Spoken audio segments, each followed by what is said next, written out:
نحمده ونصلي على رسوله الكريم اما بعد فاعوذ بالله من الشیطان الرجیم بسم اللہ الرحمن الرحیم رب اشرح لی صدری ویسر لی امری واحلل عقدۃ من لسانی یفقہوا قولی۔ سورہ البقرہ آیت نمبر 281۔ واتقوا اور ڈرو یومن اس دن سے کہ جب ترجعون لوٹ کر جاؤ گے تم فیہ اس دن الی اللہ اللہ کے حضور، ثم پھر توفیٰ پورا دیا جائے گا کلو ہر نفس نفس کو ما کسبت اس کے کمائے ہوئے عملوں کا،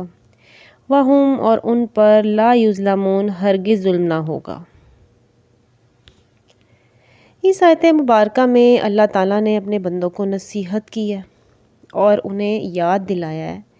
کہ یہ دنیا زوال پذیر ہے اور یہاں کے اموال اور دیگر سب نعمتیں ختم ہو جانے والی ہیں اور قیامت آنے والی ہے، لہٰذا اللہ تعالیٰ کی طرف ہی رجوع کرنا اور اس بات کو ہمیشہ یاد رکھنا چاہیے کہ وہ اپنی مخلوق کا محاسبہ بھی کرے گا اور اچھے اور برے اعمال کی جزا یا سزا بھی دے گا۔ مطلب یہ کہ جو جیسا عمل کرے گا اسے ویسی ہی جزا ملے گی۔ پھر اللہ تعالیٰ آیت نمبر 282 میں فرما رہے ہیں یا ایھا الذین آمنو اے ایمان والو اذا جب تداینتم لین دین کرو تم بدین ادھار کا الی اجل مسمى کسی میعاد معین کے لیے فاکتبوہ تو اسے لکھ لیا کرو، فلیکتب اور لکھے بینکم تمہارے درمیان کاتب کوئی لکھنے والا بالعدل انصاف کے ساتھ، ولا اور نہ یأبا انکار کرے کاتب لکھنے والا ان یکتبا لکھنے سے کما جیسا کہ علمہ اللہ سکھایا ہے اس کو اللہ نے، فلیکتب سو چاہیے کہ وہ لکھے، ولیملل الذی اور تحریر لکھوائے وہ شخص علیہ الحق جس پر قرض ہے، ولیتقی اور چاہیے کہ ڈرے اللہ سے ربہ جو اس کا رب ہے، ولا یبخس اور کمی بیشی نہ کرے منہ اس میں شیئا ذرا بھی، فإن اور اگر کانا ہو الذی وہ شخص علیہ جس پر الحق قرض ہے سفیہا کم عقل او ضعیفا یا ضعیف او لا یستطیع یا قابلیت نہ رکھتا ہو ان کے یملا لکھوائے ہوا وہ خود، فلیملل تو لکھوائے ولیہ اس کا ولی بالعدل انصاف کے ساتھ، واستشہدوا اور گواہ بنا لو شہیدین دو گواہ من رجالکم اپنے مردوں میں سے، فإن لم پھر اگر نہ یکونوا موجود ہو رجلین دو مرد، فرجل تو ایک مرد وامرأتان اور دو عورتیں، ممن ایسے لوگوں میں سے جنہیں ترضون تم پسند کرتے ہو، من الشہداء بطور گواہ، ان تاکہ تضل بھول بھٹک جائے احدہما ان میں سے ایک، فتذکر تو یاد دہانی کرا دے احدہما ان میں سے ایک الاخری دوسری کو، ولا اور نہ یأبا انکار کرے الشہداء گواہ اذا ما جس وقت بھی دعوا بلائے جائیں، ولا اور نہ تسأموا تساہل کرو ان تکتبوہ دستاویز لکھنے میں صغیراً معاملہ چھوٹا ہو او کبیراً یا بڑا، الی اجلہ تعین میعاد کے ساتھ، ذالکم تمہارا ایسا کرنا اقسط زیادہ قرین انصاف ہے، عند اللہ اللہ کے نزدیک، واقوام اور بہت درست طریقہ ہے، للشہادۃ شہادت کے لیے، وادنی اور زیادہ قریب ہے اللہ کہ نہ ترتابوا پڑو تم شک و شبے میں، الا ان یا یہ کہ تکونوا ہو تجارتاً لین دین حاضرتاً دست بدست،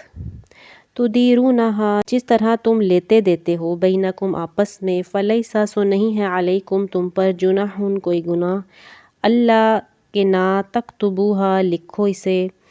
واشہدوا اور گواہ کر لیا کرو اذا جب تبایعتم تم سودا کرو،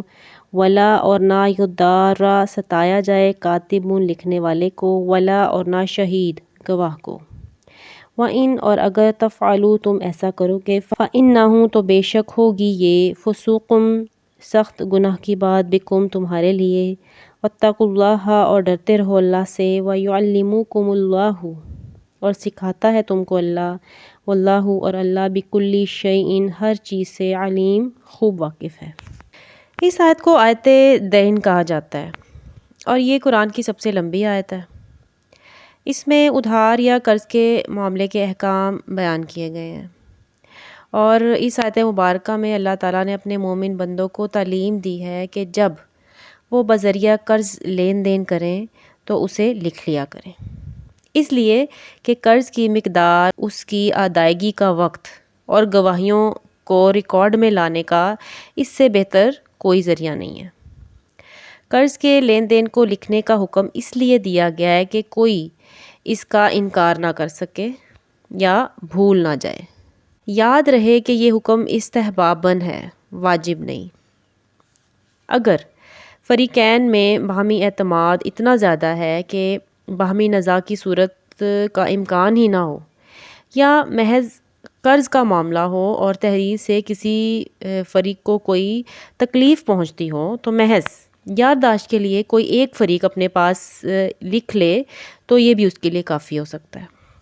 اور آج کل تو تحریروں کی سند یافتہ ماہرین موجود ہیں جنہیں وثیقہ نویس کہتے ہیں۔ وثیقہ نویس چونکہ انہی اصولوں کے تحت سرکاری کاغذات پر ایسے معاہدات لکھ دیتے ہیں، اور بلکہ یہ ایک مستقل پیشہ بھی بن چکا ہے۔ بہرحال اللہ تعالیٰ اس آیت مبارکہ میں فرما رہے ہیں کہ معاہدے کی املا اس شخص کو کروانی چاہیے جو مقروض ہو، کیونکہ ادائیگی کا بار اس کے سر پر ہے۔ ہاں، اگر لکھوانے کی پوری سمجھ نہیں رکھتا ہے وہ، تو اس کا ولی اس کے وکیل کی حیثیت سے اس کی طرف سے لکھوا سکتا ہے، اور یہ ولی اس کا کوئی رشتہ دار بھی ہو سکتا ہے جو سمجھدار ہو اور مقروض کا خیر خواہ ہو، اور یہ کہ وکیل بھی ولی کی حیثیت سے املا کروا سکتا ہے۔ پھر تحریر کے بعد اس تحریر پر 2 ایسے مسلمان مردوں کی گواہی ہونی چاہیے جو معاشرے میں قابل اعتماد سمجھے جاتے ہوں، اور اگر بوقت تحریر 2 مسلمان قابل اعتماد گواہ میسر نہیں آ رہے تو ایک مرد اور 2 عورتیں بھی گواہ بن سکتی ہیں۔ آیت مبارکہ میں اللہ تعالیٰ فرما رہے ہیں کہ اگر ایک عورت بھول جائے تو دوسری عورت اسے یاد دلا دے۔ اب اس میں نہ عورت کے کسی حق کی حق تلفی ہوتی ہے اور نہ اس کی تحقیر ہوتی ہے، بات صرف نسیان کی ہے کہ اگر ایک بھول جائے تو دوسری اسے یاد کروا دے، کیونکہ عورت پر حیض و نفاس اور حمل اور وضع حمل کے دوران کچھ ایسے اوقات آتے ہیں جب اس کا دماغی توازن جو ہے وہ برقرار نہیں ہوتا۔ اس لیے اللہ تعالیٰ نے فرمایا کہ 2 عورتوں کی گواہی اگر ایک بھول جائے تو دوسری اس کو یاد کروا دے۔ پھر اللہ تعالیٰ فرما رہے ہیں کہ اگر معاملے میں نزاع کی صورت پیدا ہو کر معاملہ عدالت میں چلا جاتا ہے اور انہیں زبانی گواہی دینے کے لیے بلایا جائے تو انہیں انکار نہیں کرنا چاہیے، کیونکہ یہ بات کتمان شہادت کے ذیل میں آتی ہے اور جو کہ گناہ کبیرہ ہے۔ اور پھر یہاں انسان کی فطری کمزوری کو بھی واضح کیا گیا ہے کہ جو یہ ہے کہ فریقین خواہ کس قدر قابل اعتماد ہوں اور معاملہ بھی خواہ چھوٹا ہو، تاہم بھول چوک اور نسیان کی بنا پر فریقین میں نزاع یا بدظنی پیدا ہو سکتی ہے، لہٰذا باقاعدہ دستاویز نہ صحیح فریقین میں سے کسی ایک کو یادداشت کے طور پر ضرور لکھ لینا چاہیے، یعنی معاملات اتنے واضح ہو جانے چاہیے کہ دلوں میں شک نہ رہے اور اطمینان ہو۔ اور اگر تجارت آمنے سامنے ہو، یعنی قیمت دی اور چیز لے لی، یعنی چھوٹی موٹی چیز کا لین دین ہو، تو رسید کا لین دین نہ بھی ہو تو کوئی بات نہیں، اور لیکن بڑے لین دین میں جیسے کہ گھر کی خرید و فروخت وغیرہ، تو اس میں بے نامہ لکھا جاتا ہے اور اس پر گواہ بھی ہوتے ہیں، اور پھر یہ کہ لکھنے والے کو نقصان نہ پہنچایا جائے، یعنی وہ لکھنے سے انکار نہ کرے اور اس سے کوئی غلط بات بھی لکھوائی نہ جائے جس سے اس کی آخرت خراب ہو یا کہ اس پر کوئی دباؤ نہ ڈالا جائے، اور نہ گواہ کو نقصان پہنچایا جائے، یعنی اپنی مصلحت کی خاطر اس کی مصلحت میں خلل نہ ڈالا جائے، اس کے حالات کو بھی مد نظر رکھا جائے کہ اگر وہ دور سے آتا ہے تو اس کو کرایہ بھی دیا جائے، اور پھر اس سے جھوٹی گواہی نہ لی جائے،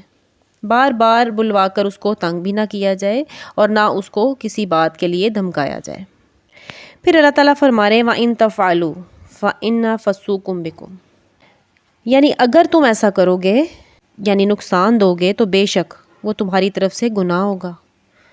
وَاتَّقُوا اللَّهَ، اور اللہ سے ڈرو، کیونکہ اس نے تمہیں ان تمام باتوں کا علم دیا ہے تاکہ وہ تمہیں سکھائے، اور اللہ ہی ہر چیز کو جاننے والا، لہٰذا جو کام اللہ نے جیسا کرنے کو کہا ہے ویسا ہی اسے سر انجام دیا جائے۔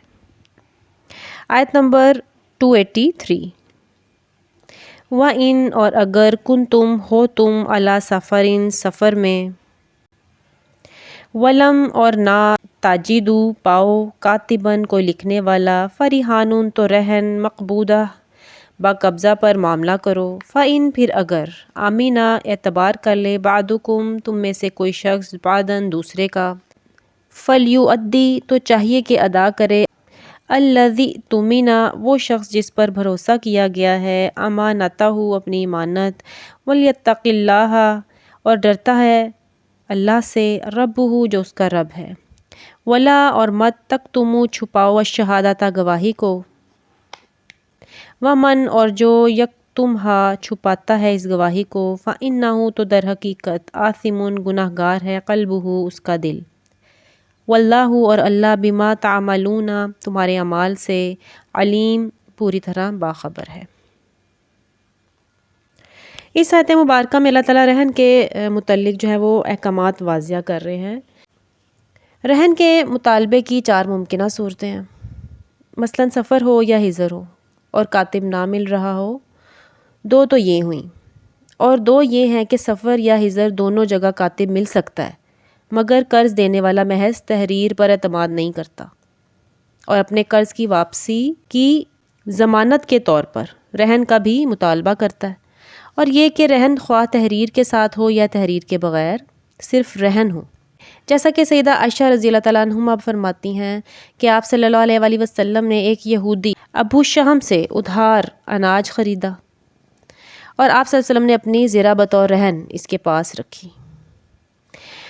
اور یہ رہن حضر میں تھا اور بلا تحریر تھا، یعنی ان 4 صورتوں میں رہن جائز ہے۔ اب اس کے بارے میں مزید احکامات جاننے کی بھی ضرورت ہے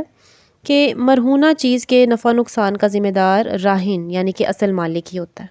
اور مرتہن یعنی جس کے پاس رہن رکھی گئی ہو کے پاس وہ چیز بطور امانت ہوتی ہے۔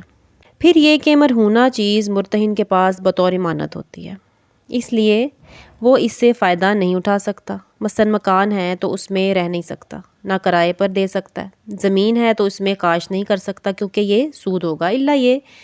کہ وہ ایسا فائدہ راہن کے حوالے کر دے یا اصل قرضے کی رقم سے وضع کرتا جائے۔ مگر جن چیزوں پر مرتہن کو کچھ خرچ بھی کرنا پڑے تو ان سے فائدہ اٹھانے کا بھی حقدار ہوگا، مثلاً مرہونہ چیز گائے ہے تو اسے چارہ وغیرہ ڈالنے کے عوض اس کا دودھ بھی استعمال کر سکتا ہے۔ پھر مزید اللہ تعالیٰ نے فرمایا کہ اگر کوئی شخص قرض لینے والے کا اعتبار کرے اور اس کی کوئی چیز رہن رکھے بغیر اسے قرض دے دے تو اسے بھی چاہیے کہ اللہ سے ڈرے اور اللہ سے ڈرتے ہوئے اس کا قرض ادا کر دے، اور امانت میں خیانت نہ کرے کیونکہ خیانت کرنا گناہ کبیرہ ہے، اور پھر فرمایا کہ شہادت کو مت چھپاؤ کیونکہ یہ کبیرہ گناہ ہے، اور جو ایسا کرے گا تو وہ گناہ گار ہے، یعنی اس کا دل سیاہ ہو جاتا ہے، وہ بے حس ہو جاتا ہے، اس کے دل میں اللہ کا خوف نہیں رہتا، کیونکہ دل تمام اعضاء کا سردار ہے، اور یہ گوشت کا ایسا ٹکڑا ہے کہ اگر یہ صحیح رہے تو سارا جسم صحیح رہتا ہے، اور اگر اس میں فساد آ جائے تو سارا جسم فساد کا شکار ہو جاتا ہے۔ سیدنا نعمان بن بشیر رضی اللہ تعالیٰ عنہ بیان کرتے ہیں کہ آپ صلی اللہ علیہ وآلہ وسلم نے فرمایا خبردار ہو جاؤ کہ بدن میں ایک ایسا ٹکڑا گوشت کا ہے، جب وہ سنور جاتا ہے تو تمام بدن سنور جاتا ہے، اور جب وہ بگڑ جاتا ہے تو سارا بدن خراب ہو جاتا ہے۔ خوب سن لو، وہ ٹکڑا دل ہے۔ تو اسی لیے اللہ تعالیٰ یہاں فرما رہے ہیں فَإِنَّهُ آثِمٌ قَلْبُهُ، کہ در حقیقت گناہ گار ہے اس کا دل جو گواہی کو چھپائے، واللہ بما تعملون علیم، کیونکہ اللہ تعالیٰ ہر دل سے باخبر ہے۔ سبحانک اللہم و بحمدک، اشہد ان لا الہ الا انت، استغفرک و اتوب الیک۔